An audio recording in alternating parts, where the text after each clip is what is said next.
성령께서 주시는 환상과 꿈의 제목을 가지고 오늘 나누겠습니다.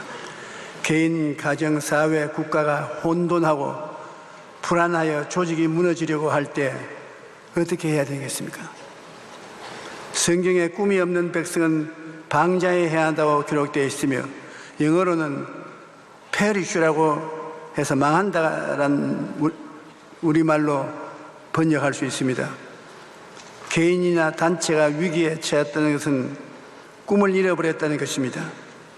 살아갈 목표와 꿈을 잃어버리면 그 단체나 개인은 무너져버리고 맙니다. 인간이 살아가기 위해서는 무엇보다 먹을 양식이 필요한 것입니다. 또 인간다운 삶을 살기 위해서는 건강해야 됩니다. 하지만 먹을 양식이 있고 건강하다고 해서 반드시 행복한 것이 아닙니다. 오늘 우리 사회에서 굶어 죽는 사람은 별로 많지 않습니다. 그러함에도 불구하고 자살하는 사람은 배가 고파 굶어 죽을 때보다도 수가 많습니다. 이런 사실은 행복한 삶을 위해서는 의식주뿐만 아니라 꿈이 있어야 한다는 것을 말해줍니다. 인간은 꿈을 먹고 산다는 말이 있듯이 내일에 대한 꿈이 있어야 힘차고 행복하게 살아갈 수가 있습니다. 성경에는 성령이 오시면 젊은이에게는 환상을, 늙은이에게는 꿈을 주신다고 기록하고 있습니다. 어떤 고난이 닥쳐와도 성경을 꾸준히 읽고 기도하면 성령께서 우리 마음에 환상이나 꿈을 주셔서 환경을 정복하고 앞으로 전진할 꿈을 주십니다. 삶의 목적과 꿈을 가슴에 품으면 결코 그 사람은 망하지가 않습니다.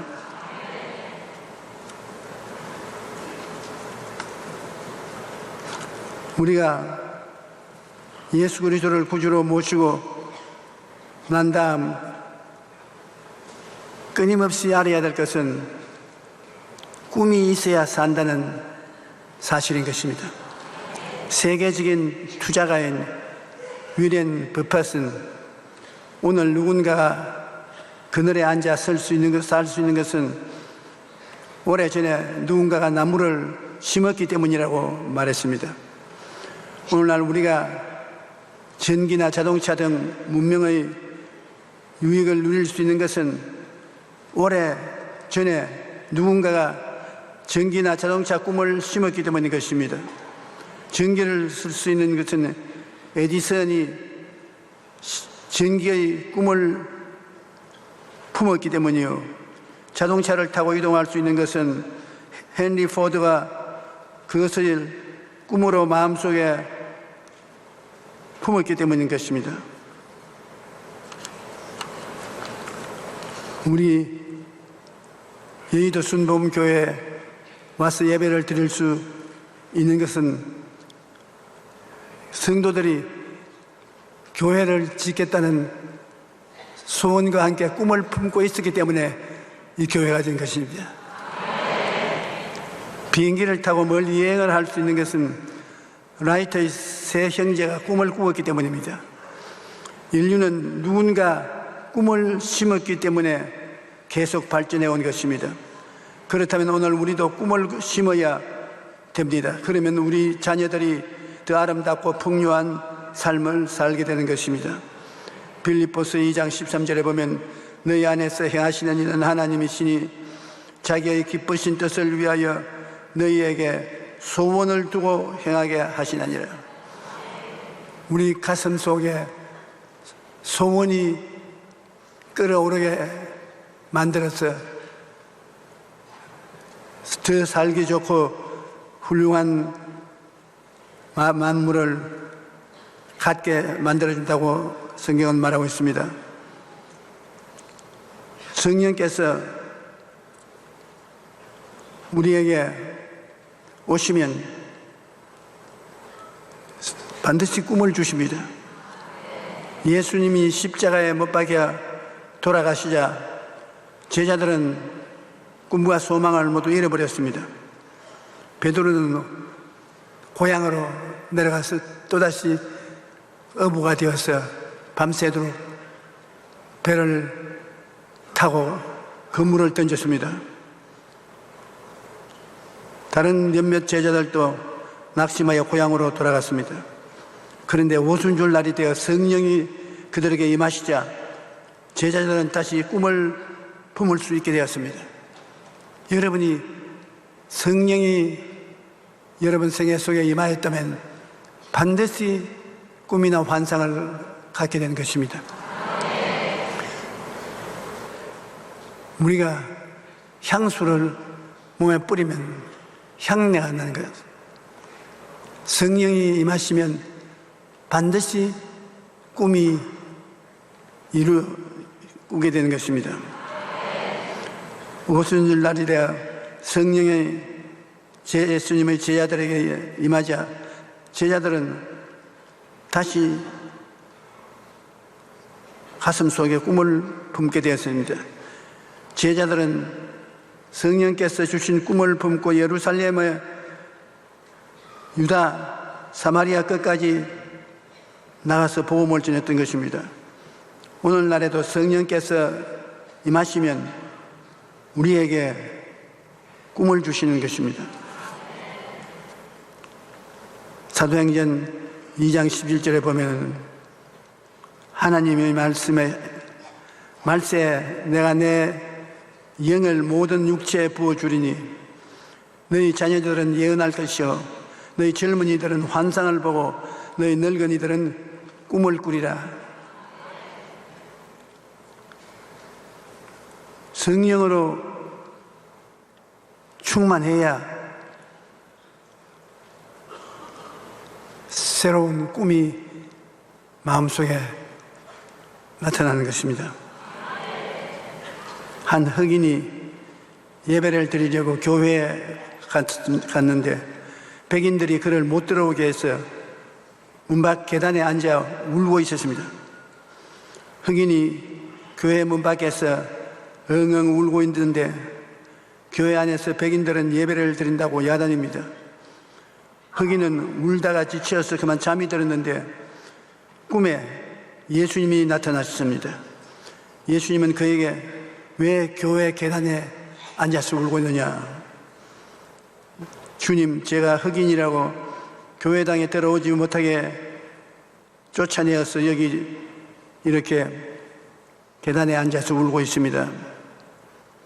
그러니까 예수님께서 울지 마라. 너만 우는 것이 아니라 나도 이 교회에서 쫓겨나서 교회당 밖에 울고 있다. 그렇게 말씀했습니다. 에베소서 1장 23절에 보면 교회는 그의 몸이니 만물 안에서 만물을 충만케 하는 이 충만이니라 말씀이 있고, 고린도전서 3장 16절에는 너희는 너희 하나님의 성전인 것과 하나님이 성령이 너희 안에 계시는 것을 알지 못하냐, 그렇게 말씀하고 있습니다. 교회는 예수님의 몸인데 예수님의 뜻을 따르지도 아니하고 예수님을 섬기지도 아니한 인간적인 모임이 되면은 교회는 있어도 예수님은 없는 단체가 되고 마는 것입니다. 교회는 예수님의 몸이라는 것을 우리가 반드시 알고, 믿는 자는 하나님의 성전이 되어 있는 줄 알고 성령을 충만히 모셔야만 되는 것입니다. 우리는 성령이 임하셔서 우리 죄를 씻어주도록 해야 되는 것입니다. 말씀과 성령님의 인도를 쫓아서 회개 기도를 하게 되는 것입니다. 사도행전 2장 38절에 베드로가 이르되 너희가 회개하여 각각 예수 그리스도로 이름으로 침례를 받고 죄사함을 받으라. 그리하면 성령을 선물로 받으리라. 요한 1서 1장 9절은 만일 우리가 죄를 자백하면 그는 미쁘시고 이로써 우리 죄를 사하시며 모든 불의에서 우리를 깨끗이 하실 것이라고 말씀하고 있습니다.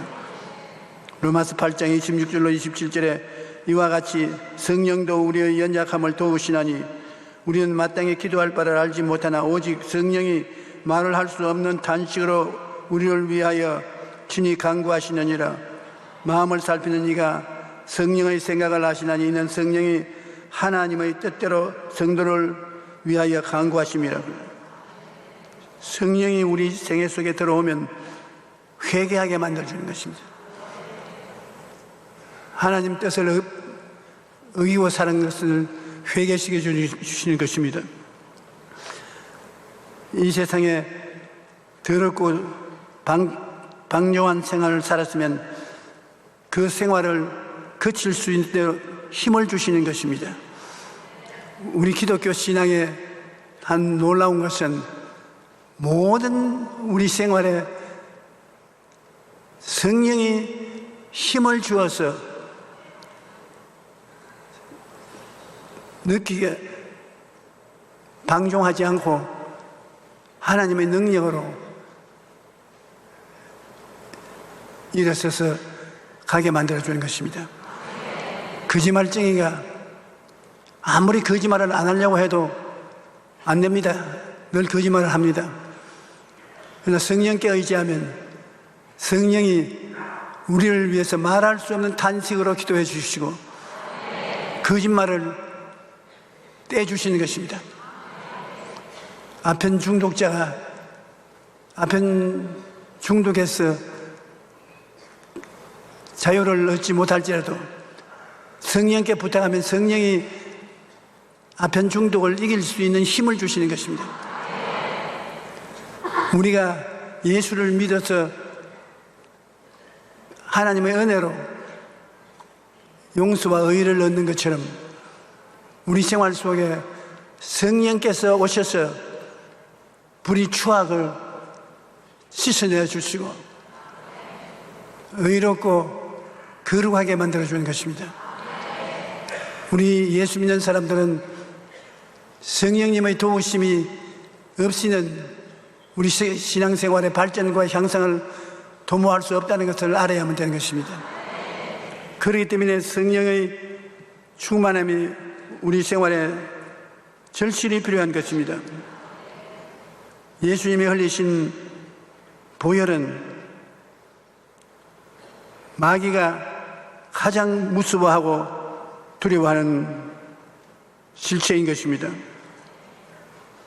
베드로전서 1장 18절로 19절에 너희가 알거니와 너희 조상이 물려준 헛된 행실에서 대속함을 받을 것은 은이나 금같이 없어질 것으로 된 것이 아니요 오직 흠없고 점없는 어린 양 같은 그리스도의 보배로운 피로 된 것이라. 금이나 은이나 이런 선물로서 변화를 얻는 것이 아니라 예수님의 보혈로서 변화를 얻는다는 것입니다. 성령께서 죄인을 씻으시고 변화시켜 거룩하게 만드신 일을 하십니다.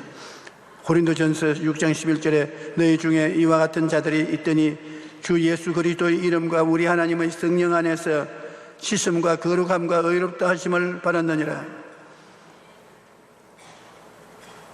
우리가 예수님을 믿고 난 다음에 거룩한 사람이 되려고 노력을 많이 합니다. 그런데 그 노력이 인간의 힘으로 이루어지는 것이 아니라 성령 보혜사가 오시면 성령이 거룩한 능력을 입혀주심으로 자연적으로 거룩하게 되는 것입니다. 성령이 그 몸속에 들어오자 사랑과 희락과 화평과 오래 참음과 자비와 양성과 충성과 온유와 절제 같은 그런 윤리적인 힘이 몸속에 역사하기 때문에 변화가 안 될 수가 없습니다. 그러므로 열심히 기도하게 되고 변화받게 되고 성령님의 그릇이 될 수 있는 것입니다. 예수 믿고 난 다음에 자기 마음대로 산다고 하면 그거는 예수를 안 믿은 것입니다. 예수를 믿으면 성령이 그 사람 곁에 와서 함께 신앙생활을 하는 것입니다. 그러므로 성령님의 영향력으로 거룩하게 변화될 수밖에 없는 것입니다. 성령은 보혜사라고 말했네요. 보혜사는 히브리어로는 파라클레토스라고 말합니다. 파라클레토스라는 말은 하나님께로부터 보내심을 받아 우리를 돕기 위해서 곁에 항상 계신 분이라는 것입니다. 예수님께서 자기는 육체로 가며 자기의 자리를 차지해서 도와줄 보혜사가 온다고 말한 것입니다. 보혜사는 하나님께로부터 보내심을 받아 예수 믿는 사람에게 와서 같이 있으며 예수 믿는 사람을 도와준다는 것입니다.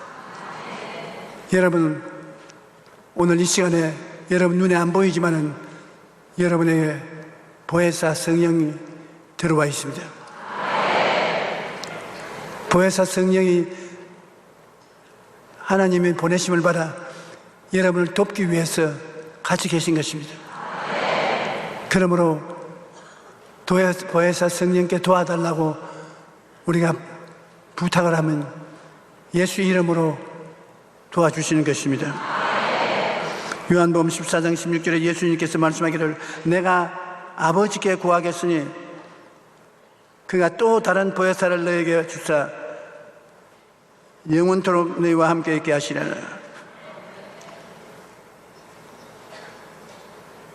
보혜사를 보내겠다.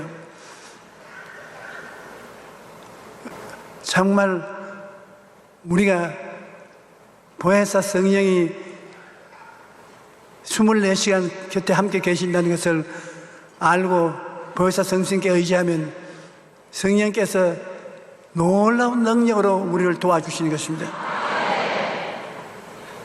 예수님이 다른 보혜사라고 말했는데 예수님이 처음 보혜사고 성령은 다른 보혜사인 것입니다. 다르다는 것은 똑같이 다를 때는 알로스라는 말을 쓰고 완전히 다를 때는 헤테레스라는 단어 말을 쓰는 것입니다. 예수님께서 헤테레스 파라클레토스가 온다. 다른 보혜사 중에 완전히 나온 다른 존재가 들어온다는 말을 안 했습니다. 알로스 파라클레토스, 나와 똑같은 다른 돕는 자가 온다는 것입니다. 예수님과 똑같은 성령이, 예수님은 예수님이고 성령님은 성령님인지 다른 두 인격체인데 성령이 예수님 자리에 들어오셔서 우리를 도와주겠다는 것입니다.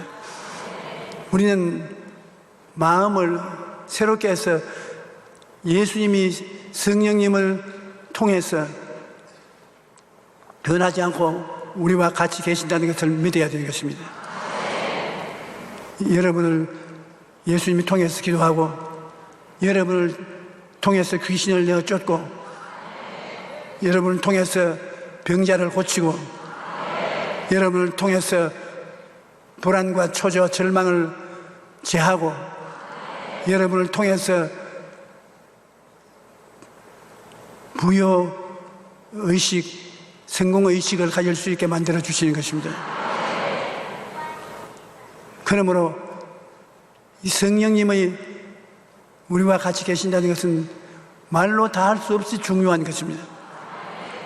기독교를 하나님이 세우신 구원의 종교라는 것을 깨달아 알 수 있게 되는 것입니다. 성령을 인격자이기 때문에 인정하고 환영하고 모셔드리고 감사해야 되는 것입니다. 오늘 성령께서는 다 같이 예배를 드리고 있으면서 조용히 좀 더 알아듣게 쉽게 말해. 내 마음속에 그렇게 말씀하고 계십니다. 바람이 임의로 부이 어디에서 와서 어디로 가는지 알지 못하느니 성령으로 난 사람은 그와 같다고 예수님 말씀하신 것입니다. 여러분 지금 숨 쉬지 않습니까? 숨 쉬는데 오른쪽 바람아 왼쪽 바람아 몸 가운데로 오너라 그렇게 부르짖지 않습니다. 그냥 숨 쉬면 자연적으로 공기가 우리 속에 들어왔다 나왔다는 것처럼 우리가 성령님이 계신 것만 알면 성령님이 우리를 통해서 기도하게 하고 찬송하게 하고 믿게 하고 회개하게 하고 즐거워하게 하는 천상의 일들을 느끼게 만들어주는 것입니다.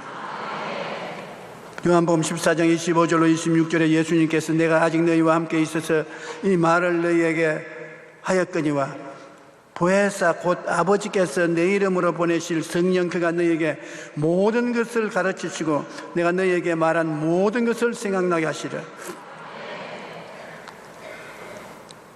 예수님이 내가 가면 너희들이 다 낙심하고 절망할 것이 사람들은 생각하나 보혜사 성령이 오시면 내가 한 것을 제가 다 하고 내가 가르친 것을 다 기억나게 할 것이라는 것입니다. 그러므로 성령께서 오시면 예수님께서 행하신 것을 다 행합니다. 성령님이 예수님의 보혈을 통해서 여러분을 씻어주시고 예수님의 부활의 능력을 통해서 부활의 생명이 충만하게 하시고 예수님을 통해서 치료해 주시고 예수님을 성령께서 통해서 여러분이 믿음과 담대함을 얻어서 축복을 받게 만들어 주신 것입니다. 부활 생명을 얻게 하시고 그래서 누가 예수님이고 누가 성령님이고 구별이 안 될 정도로 예수님 안에 성령 계시고 성령 안에 예수님이 계시고 구약 4000년 동안에 하나님이 정면에 나와서 일하시고 예수님과 성령님은 우리 하나님 뒤에 함께 일하시는 하나님이신데 신약 시대가 오자 예수님 뒤에 예수님 통해서 아버지와 성령이 같이 일을 하셨습니다. 그리고 예수님이 죽었다 부활하시고 난 다음은 이제 성령 시대에 와서 아버지와 예수님이 성령을 통해서 나타나시는 것입니다. 그러므로 여러분은 지금 아버지 예수님 은혜와 사랑 가운데 이유는 성령이 여러분과 같이 계시기 때문인 것입니다. 우리 심호흡을 한번 해봅시다.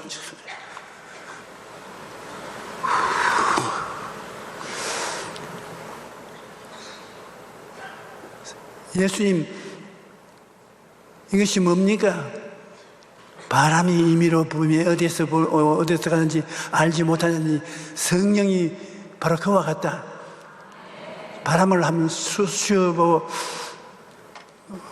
마셨다가 불어내면 바로 그 느낌이 성령이 너희 속에 계시다는 증거가 된다.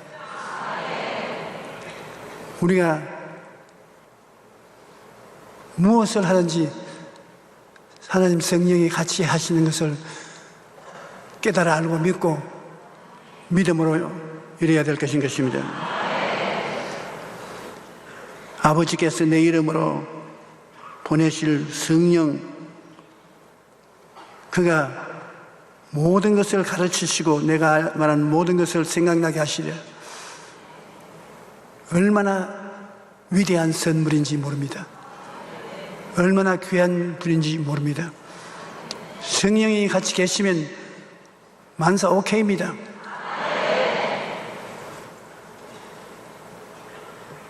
우리나라에 1000만 이상의 크리스천이 살고 기도의 입을 넓게 열어 꿈과 환상을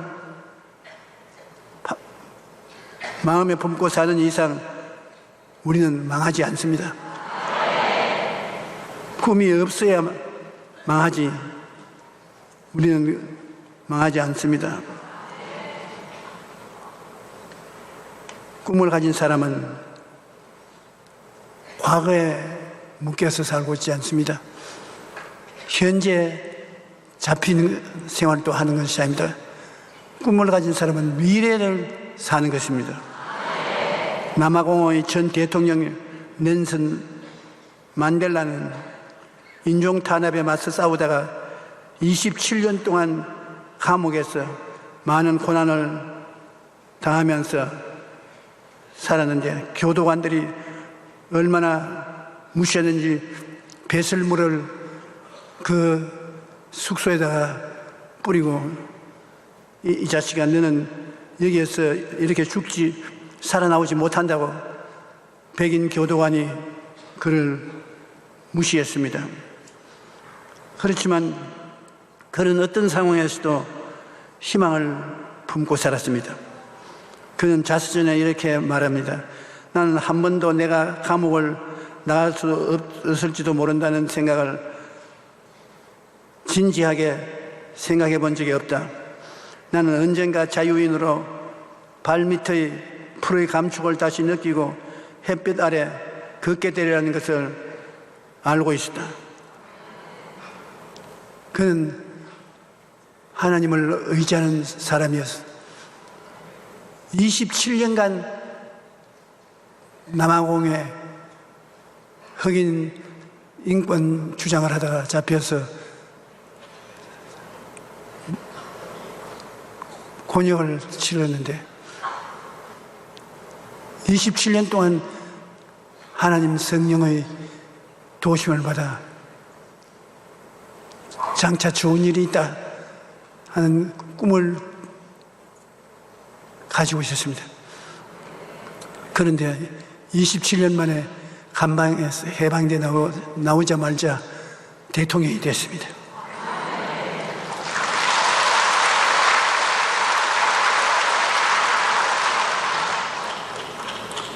꿈을 갖고 좌절과 절망을 극복하고 기다린다는 것은 놀라운 축복이 있는 것입니다. 꿈을 가진 사람은 과거에 얽매이지 않고 현재의 고난에 굴복하지 않으며 미래를 바라보고 삽니다. 사람은 꿈이 있어야 성공적인 인생을 살게 되고 자신이 속한 가정이나 사회도 아름답게 만들 수가 있는 것입니다. 꿈이 마음속에 있어야 고난을 이깁니다. 요셉은 애굽으로 팔려가 종살이의 감옥살이를 하면서도 하나님께서 주신 꿈을 잊지 않았습니다. 창세기 42장을 보면 애굽에서 총리가 된 요셉이 자기를 노예로 팔았던 형제들을 처음으로 만난 장면이 나오는데, 그때 요셉은 가장 먼저 하나님께서 주신 꿈을 기억했습니다. 창세기 42장의 9절에 요셉이 그들에게 대하여 꾼 꿈을 생각하고라고 되어 있습니다. 요셉은 하나님이 주신 꿈을 가지고 모든 고난을 이겨내었고 형제들이 자기에게 절을 할 때 마침내 그 꿈이 이루어진 것을 보았던 것입니다. 이처럼 꿈과 희망이 없으면 어떤 고난도 이겨낼 수 없습니다. 그러나 꿈이 있으면 고난을 이겨낼 수 있습니다. 여러분, 예수님의 제자들 한번 보십시오. 전부 오락선이가 되지 못한 분들이 제자들입니다. 고기잡이,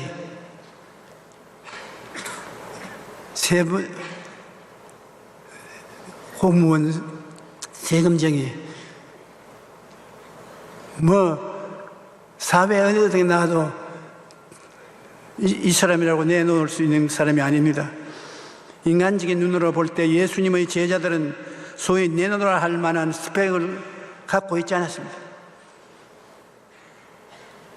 하버드 대학 출신이 예수님의 제자 가운데는 없었습니다. 사람이 공부를 많이 하고 집안이 좋고 만물을 깨달아 안다고 하더라도 꿈이 없으면 그런 게 다 소용이 없습니다.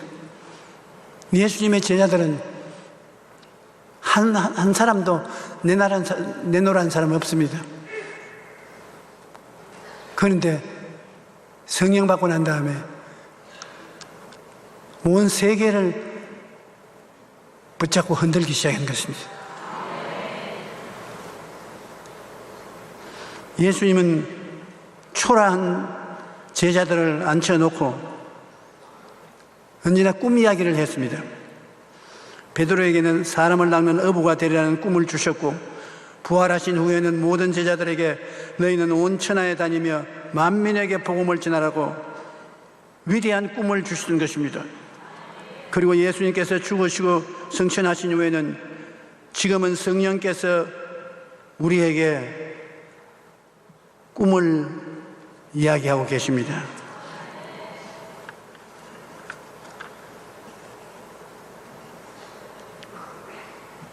하나님께서는 오늘 우리에게 꿈을 주심으로 우리 소원을 이루어 주시는 것입니다.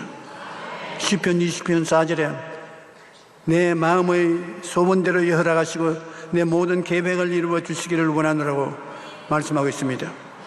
우리가 마음의 꿈과 소원을 가지고 기도할 때 하나님께서 이루어 주시는 것입니다. 꿈을 갖고 기도해야지 아브라함처럼 10년을 두고 아들 달라고 기도하는데 꿈은 보지 못했습니다. 10년 헛기도를 했습니다.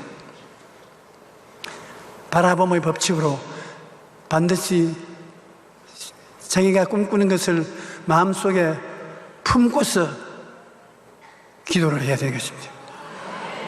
한번 따라 말씀해 주십시오. 바라봄의 법칙. 하나님께서는 아브라함에게 축복을 해줄 때도 산등성이를 불러서 너는 눈을 들어 동서남북을 바라보라. 눈에 보이는 그 땅을 내가 너에게 주리라.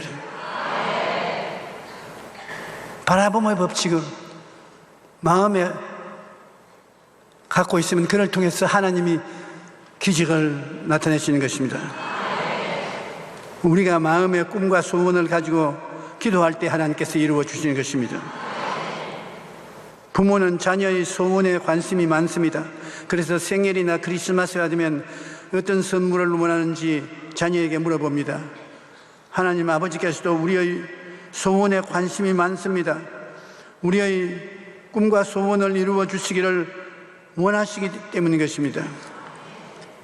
하나님은 우리에게 꿈과 소원을 심어주심으로 우리가 하나님과 같은 꿈을 품게 만드시고 그 꿈을 통해 일하게 되는 것입니다. 꿈은 하나님과 우리 사이를 연결하는 커뮤니케이션 통로라고 말할 수가 있는 것입니다.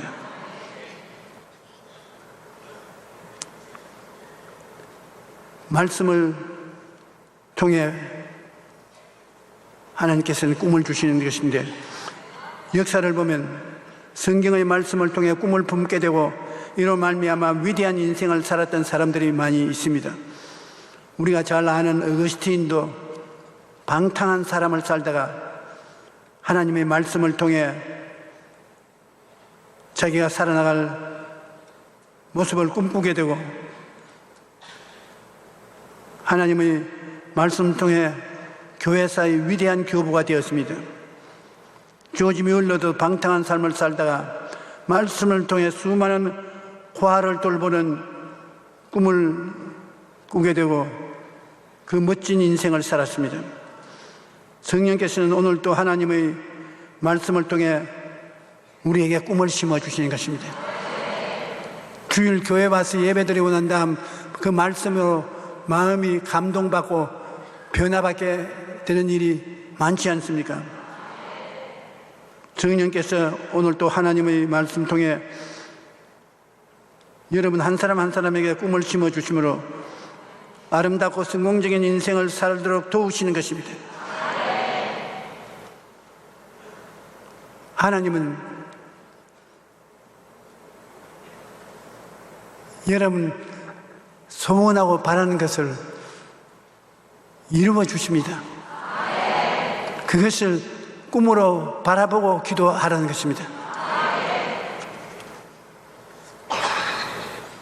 하나님은 솔로몬에게 내가 내게 무엇을 줄고 너는 구하라 그렇게 말씀했습니다. 솔로몬에게 애따 이거 받아 먹으라 그렇게 하지 않으시고 네가 뭘 원하니? 원하는 것을 말하라. 그래서 그것을 꿈으로 갖고 기도하도록 만드신 것입니다. 예수님께서도 맹인 거지 바디메오에게 내게 무엇하여 주기를 원하느냐 물었습니다. 꿈을 먼저 심어놓아야 하나님이 역사할 수 있기 때문에 그가 보기를 원하나이다. 내 믿은 대로 될지어다. 주님은 오늘 우리에게 내가 내게 무엇을 해주기를 원하느냐 우리의 꿈과 소원을 지금 이 시간에 묻고 계십니다. 하나님께서 여러분 생애 속에 뜨거운 소원을 이루어 주시기를 원하시고 계시기 때문인 것입니다. 꿈은 우리 인생을 이끄는 원동력이 되는 것입니다. 빌 하이벨 목사는 꿈은 내 마음에 열정을 일으키는 미래의 그림이라고 해요. 내가 미래에 무엇을 할까 그 그림이 꿈으로 품고 있으면 하나님이 그 꿈을 이루어 주신다는 것입니다. 마음에 꿈이 있으면 그 꿈을 바라보고 열심히 살게 될 것입니다. 프랑스의 소설가인 생텍 쥐페리는 사람들에게 배를 만들게 하려면 사람들에게 넓고 끝없는 바다에 대한 꿈을 키워줘야 된다. 바다를 보여주면 그 바다를 바라본 사람들 마음속에 꿈이 생겨난다는 것입니다. 더 넓은 바다를 보여주면 바다로 가는 꿈을 꾸게 되고 열심히 배를 만들어 바다를 누비게 될 것이다. 바다를 보지 않은 사람이 배를 만들지 않습니다. 그러므로 인생 환경이나 조건이 아니라 마음속에 있는 꿈에 의해서 창조되는 것입니다. 내 환경이 나빠서 그렇다. 내가 교육을 더 많이 받지 못해서 그렇다. 그럴 수도 있지만 결정적인 우리 운명을 결정하는 것은 우리 마음속에 무슨 꿈을 갖고 있었는가, 그것이 결정적인 꿈인 것입니다.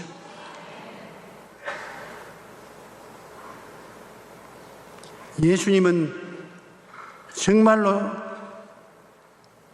보잘것없는 제자들 12명을 데리고 3년 동안 지냈습니다. 그런데 예수님은 그 제자들을 통해서 세계와 역사를 뒤엎었습니다. 온 세계가 변화된 것입니다. 제자들에게 꿈을 심어주었기 때문에 그렇게 된 것입니다. 그 꿈은 성령이 오셔서 주신 꿈인 것입니다. 오늘 여러분 예수 그리스도로 말미암아 여러분 속에 들어오신 성령님은 여러분을 통해서 이웃을 변화시키고 새로운 세계를 만들기를 원하시는 것입니다. 기가 막힌 기적을 해야 원하시는 것입니다. 인생을 여러분 환경이나 조건에 비유하지 마십시오. 마음속에 누구나 꿈을 꿀 수 있습니다. 꿈을 가진 사람은 내일이 있습니다. 꿈이 없는 백성은 망합니다. 주님께서는 우리 한국교회에 성령 역사를 부어주어서 성령님을 통해서 꿈을 꾸게 만드는 것입니다. 우리는 꿈이 있기 때문에 망하지 않습니다. 젊은이들은 환상을 보고 늙은이는 꿈을 꾸는데